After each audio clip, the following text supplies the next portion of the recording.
A Tale of Two Cities by Charles Dickens. Read by Martin Jarvis. Book the First.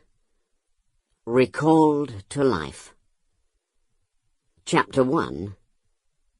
The Period.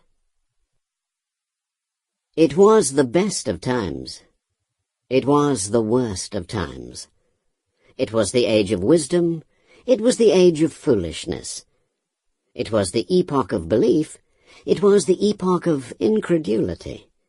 It was the season of light. It was the season of darkness. It was the spring of hope.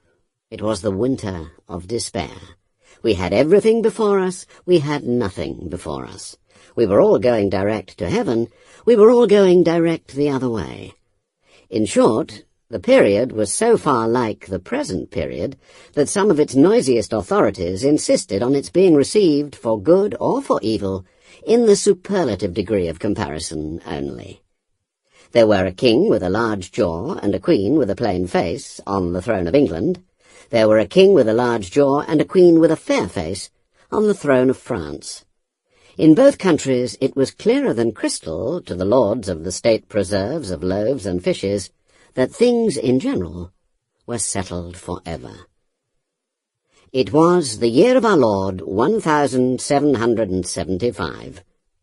Spiritual revelations were conceded to England at that favoured period as at this. Mrs. Southcott had recently attained her 25th blessed birthday, of whom a prophetic private in the Life Guards had heralded the sublime appearance by announcing that arrangements were made for the swallowing up of London and Westminster. Even the Cock Lane ghost had been laid only a round dozen of years after rapping out its messages as the spirits of this very year last past, supernaturally deficient in originality, rapped out theirs. Mere messages in the earthly order of events had lately come to the English crown and people from a congress of British subjects in America, which, strange to relate, have proved more important to the human race than any communications yet received through any of the chickens of the Cock Lane brood.